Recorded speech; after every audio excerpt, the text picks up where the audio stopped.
Hi everyone, welcome to another week of Tea with EC for the Adventurer's Guide to Surviving the Folklore Wilderness. And surviving is what you're going to need to do if you come across the creatures that we're discussing this week. So last week we looked at dogs, and I won't say the friendlier dogs, although perhaps the less dangerous dogs. This week we're looking at some of the hunting packs of dogs, as well as the dogs that aren't really dogs at all. Now, fair warning, I don't have a story for you in today's chat because what I've done is I've found a particularly lovely and charming story that is in dialect, which I will completely mangle if I try to say it. So I've reproduced it in full, in dialect, on my blog for this week. So I encourage you to check that out on Sunday. Now, dogs that aren't really dogs. So there's a whole raft of legends and stories and folklore about shapeshifters and bogey beasts that can change their form. And three notable instances of these that tend to take the appearance of dogs are the Barguest, the Capelthwaite, and the Galley-Trot. The Barguest and the Capelthwaite both appear a lot like the black dogs that we discussed last week. So approximately calf-sized, shaggy black fur, big fiery eyes. The Galley-Trot, on the other hand, is the size of a bullock, so much larger, and white with a kind of fuzzy outline. The Barghest is a shapeshifter. It can appear with horns and claws, but tends to take the form of a dog. And it tends to be a portent of death. So it's not especially dangerous in and of itself, although accounts on that do differ. But it tends to appear, particularly when someone great has died, and it may lead all the other dogs of the town on this wild chase through the town. It can, as you'll see if you read the story this week on my blog, be got rid of by fearless approach and trying to send it away.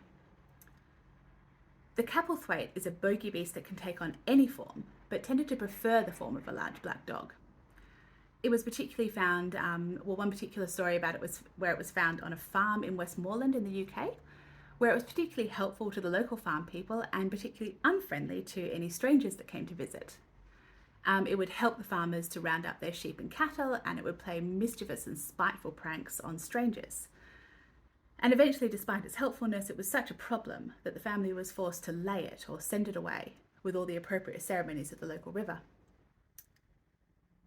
The Galley-Trot, galley means to frighten. So the Galley-Trot exists to frighten. And if you run from it, it will chase you. So your best bet with the Galley-Trot is to stand your ground bravely.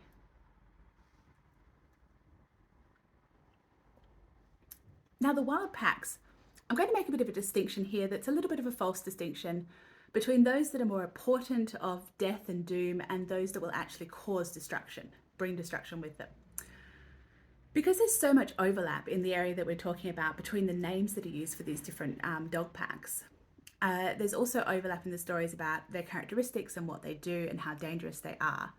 So while I'm drawing this distinction, you may well hear the same term used for dogs that do cause destruction, even if we're discussing them largely as a portent of death.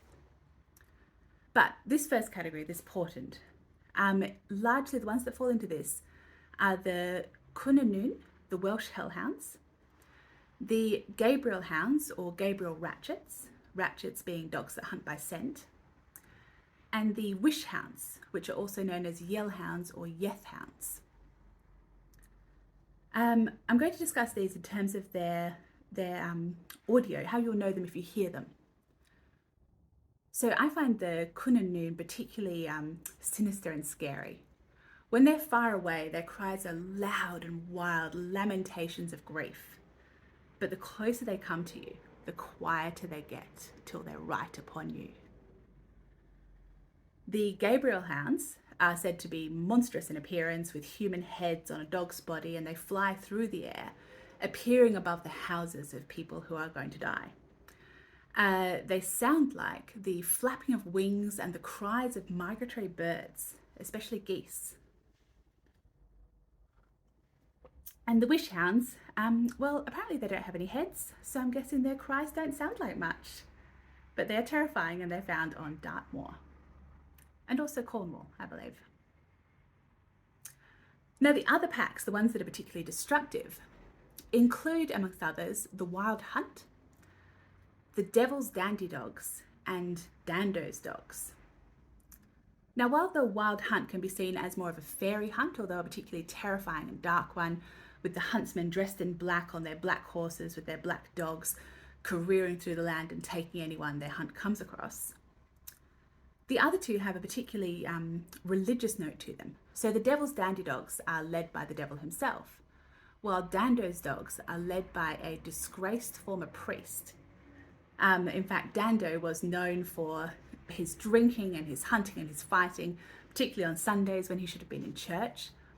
And one Sunday he led a hunt out and he ran out of drink. And he said, "I'll drink anything that somebody can bring me, even if it comes from hell." And sure enough, a stranger rode up and offered him a drink that he said came from hell. And Dando drank it, and the stranger dragged him down to hell.